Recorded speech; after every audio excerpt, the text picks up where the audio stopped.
بسم اللہ الرحمن الرحیم۔ السلام علیکم، میں سید عمران شفقت آپ کی خدمت میں حاضر ہوں۔ ایک بڑی خبر آ گئی ہے اور اس خبر نے عمران خان کی زندگی میں بھوچال ضرور پیدا کر دیا ہوگا۔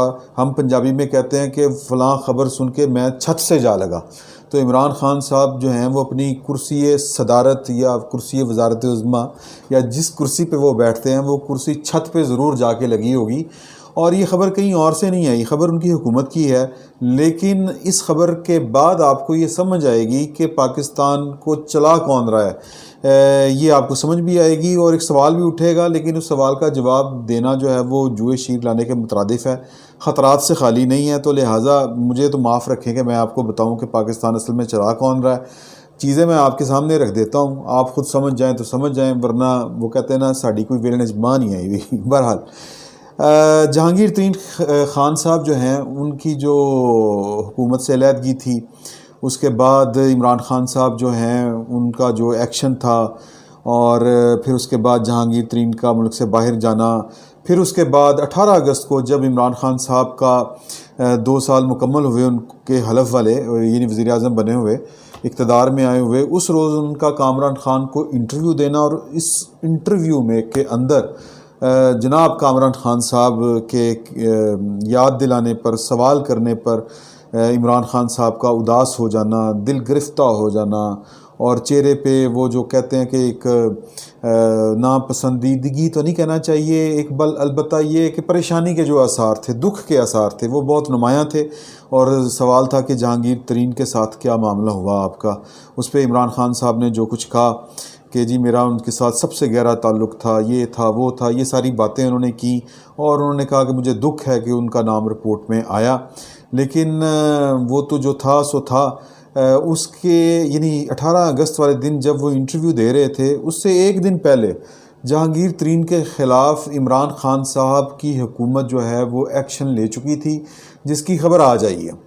ایکشن کیا تھا کہ ایک جوائنٹ انویسٹیگیشن ٹیم، وہ ٹیم جس میں پاکستان کے جو سراغ رساں ادارے ہیں اس میں شامل نہیں ہیں، 2 محکموں پر مشتمل ٹیم ہے۔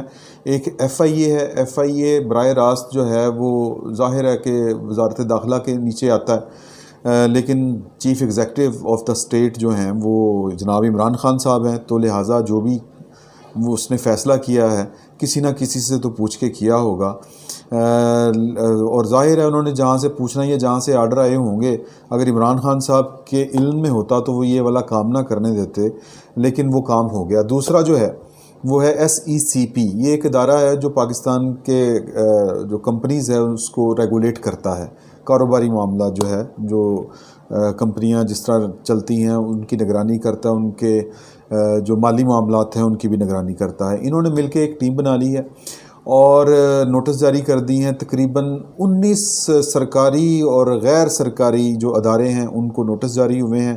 مختلف کمشنر حضرات اس میں شامل ہیں جن کو نوٹس جاری ہوئے ہیں۔ یہ خبر چھپ چکی ہے، انصار عباسی صاحب نے یہ خبر بریک کی ہے، اور اس کے علاوہ جہانگیر ترین کے اس انویسٹیگیشن نے اثاثوں کا سراغ لگانا ہے اور پتہ کرنا ہے کہ جی کہ ان کے جو اثاثے ہیں وہ قانونی طور پر بنائے گئے ہیں یا غیر قانونی طور پر بنائے گئے ہیں۔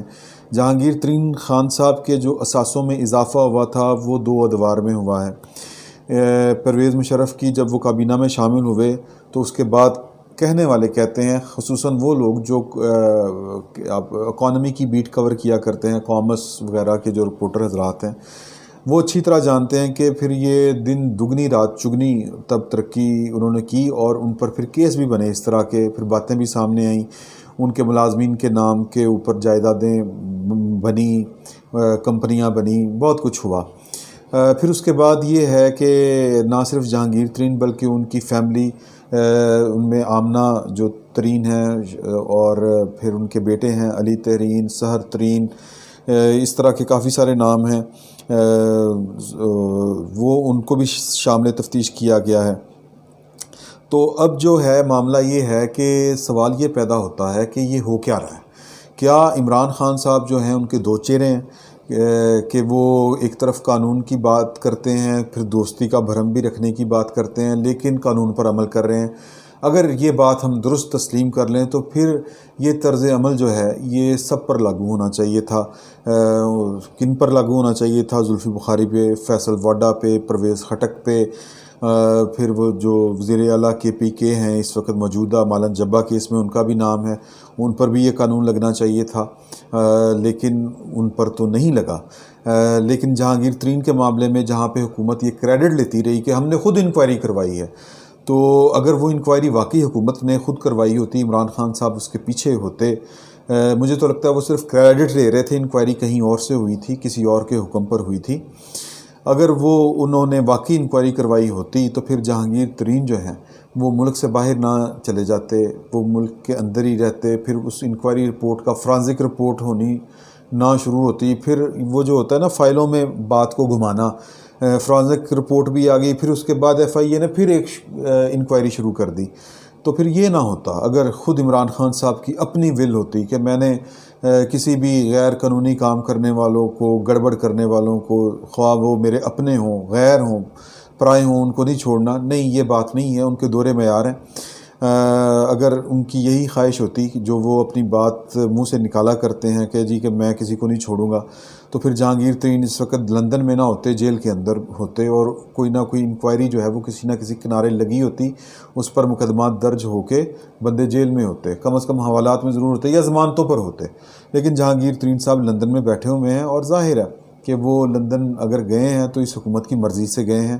اب سوال پیدا ہوتا ہے کہ پھر یہ کر کون رہا ہے؟ کر وہ رہا ہے جس نے نواز شریف کو باہر بھیجا. میں بار بار کہہ رہا ہوں، نواز شریف جیسا مجرم یا جتنا موسٹ وانٹیڈ آدمی جس کو آپ کی وزارت عظمیٰ ہضم نہیں ہو رہی تھی، اس کو وزیر اعظم ہوتے ہوئے آپ نے عدالتوں کے بھی چکر لگوائے، JITs کے سامنے بھی پیش کروایا، اور پھر مطلب کیس کچھ تھا، وہ سوال گندم جواب چنے والا معاملہ تھا. بہرحال وہ جو ہوا سو ہوا. واٹس ایپ کی کالز، وہ جو بھی ہے، ہم اس چکر میں نہیں پڑتے، ان باتوں میں نہیں جاتے. لیکن ایسا آدمی جو انتہائی آپ سے جو آپ کو قابل نفرت، جو سمبل بن گیا ہو نفرت کا، وہ پھر پکڑا بھی جائے، اس کو سزا بھی ہو جائے، پھر وہ جیل سے باہر چلا جائے، نہ صرف جیل سے باہر چلا جائے بلکہ ملک سے باہر چلا جائے. تو پاکستان میں یہ فیصلے جو ہیں یہ کسی قانون اور اصول کے تحت تو نہیں ہوتے. یہ فیصلے جو ہیں یہ پاور آف پالیٹکس کا حصہ ہیں. ہماری ہر طرح کے جو فورم ہیں، وہ قانونی فورم ہوں، وہ پارلیمانی فورم ہوں، وہ انتظامی فورم ہوں، ان پر جو فیصلے ہیں وہ میرٹ پہ تو آج تک نہیں ہوئے الحمدللہ. وہ ذاتی پسند اور ناپسند اور جو سیاسی مجبوریاں ہوتی ہیں ان کی بنیاد پر ہوتے ہیں. تو عمران خان صاحب اب یہ سوچ رہے ہوں گے کہ وزارت داخلہ ان کے نیچے ہے، یعنی ظاہر ہے کہ چیف ایگزیکٹو ہیں وہ، تو ان کی مرضی کے بغیر یہ سب کچھ ہو رہا ہے. اب وہ کون کر رہا ہے؟ میں نے پہلے آپ کو بتا دیا کہ یہ وہی کر رہا ہے جس نے نواز شریف کو ملک سے باہر جانے کی اجازت دلوائی، جس نے بقول فواد چودھری کے ان کی رپورٹیں جعلی بنوائیں، اور یہ اس نے کام، مجھے لگتا ہے کہ یہ کام انہی قوتوں نے کیا ہے جو ان کے فیورٹ وزیر اعلیٰ عثمان بزدار کے خلاف ایک کے بعد ایک ریفرنس لا رہے ہیں، اور ایک کے بعد ایک سلطانی گواہ جو ہے وہ تیار کر رہے ہیں. تو بات صرف اتنی سی ہے کہ جو عمران خان صاحب ہیں وہ بقول شیخ رشید کے وہ اب ہاتھ مل رہے ہیں کہ میں نے نواز شریف کو ملک سے باہر جانے کی اجازت دے کے بڑی غلطی کی. یہ غلطی کی نہیں ہے، یہ غلطی کروائی گئی ہے، ایک بات. اور دوسری بات یہ کہ اب وہ پچھتا کیوں رہے ہیں باہر ان کو بھیج کے؟ وہ اس لیے پچھتا رہے ہیں کہ اس وقت ان کو سمجھ نہیں آئی تھی کہ ان کے ساتھ ہو کیا رہا ہے. سمجھ ان کو اس لیے نہیں آئی کہ ان کے ساتھ تو سارے سامنے بیٹھ کے تو سب گڈا گڈی ہوتا ہے نا کہ آل is good, all is well. لیکن معاملہ یہ ہے کہ ان کی ناقص کارکردگی نے جو پاکستان کی وہ قوتیں جن کی پاکستان کی معاشی ترقی مجبوری ہے، ان کا ماتھا ضرور ٹھنکایا ہوگا، اور ان کو بہت پہلے نظر آ گیا ہوگا کہ یہ بیل تو منڈے نہیں چڑھے گی، تو یہ کام ان کے بس کا ہے نہیں. تو ہمیں جو ہے وہ کوئی نہ کوئی پلان بی تیار کر کے رکھنا چاہیے. تو یہ سارا کچھ پلان بی تھا. تو عمران خان صاحب جو ہیں وہ اس وقت اگر بقول شیخ رشید کے پچھتا رہے ہیں تو صرف اس لیے پچھتا رہے ہیں کہ نواز شریف اگر جیل میں ہوتا تو جو ایک کہہ لیں کہ وہ ایک بارگیننگ ٹول ضرور ہو سکتا تھا، اور وہ بارگین پھر عمران خان نے کرنی تھی نواز شریف کے ساتھ. کوئی تھرڈ پارٹی جو ہے وہ ان سے پہلے ہی بارگین کر گئی ہے، اور یہ ساری بارگیننگ جو ہے یہ عمران خان کے خلاف ہو چکی ہے۔ عمران خان کو سمجھ میرا خیال ہے کہ اینڈ تک نہیں آئے گی، کیونکہ ہمارے وزرائے اعظم کو سمجھ بہت دیر میں آتی ہے، اور پھر جن کو سمجھ آ جاتی ہے وہ وزیر اعظم نہیں رہتے۔ تو عمران خان صاحب کے حالات جو ہیں وہ دگرگوں دن بدن ہوتے جا رہے ہیں۔ وہ ایک ایسے ان کے پاؤں ایک ایسی دلدل میں ہیں جو روز ان کو اندر دھنس رہی ہے اپنے اندر۔ تو سیاسی اعتبار سے عمران خان سخت مشکل میں آ چکے ہیں۔ ان کا اس چیز کا ان کو احساس جو ہے وہ شاید نہ ہو، لیکن جو ان کے وہ ساتھی جو بڑے کایاں ہیں، جن کو پاکستان کی پاور پالیٹکس کا بڑی اچھی طرح اندازہ ہے، ان کو یہ سمجھ آ رہی ہوگی کہ ان کے ساتھ کیا ہو رہا ہے۔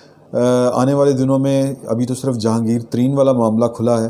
اب جہانگیر ترین والے معاملے میں ایک اور میں آخری بات آپ سے کہہ دوں کہ اس میں بہت سی جو ادارے، جو دونوں ادارے ہیں وہ انکوائری کر رہے ہیں، وہ بیسیکلی سراغ لگانا چاہ رہے ہیں کہ یہ پیسے آئے کہاں سے اور جا کہاں پہ رہے ہیں۔ اور جہانگیر ترین جو ہیں ان کا میں آپ کو ایک واقعہ بتاؤں کہ نقئی فیملی جب پی ٹی آئی میں شامل ہوئی تو اس دن جہانگیر ترین بھی عمران خان کے ساتھ نقئی فیملی یہ جو قصور میں ہے پتوکی میں ان کے ہاں موجود تھے، اور وہاں پہ کوئی بات ہو رہی تھی تو جہانگیر ترین صاحب اپنے موبائل پہ کچھ کر رہے تھے، تو عمران خان صاحب نے JKT نام لے کے ان کو پکارا، تو انہوں نے یوں اشارہ کیا۔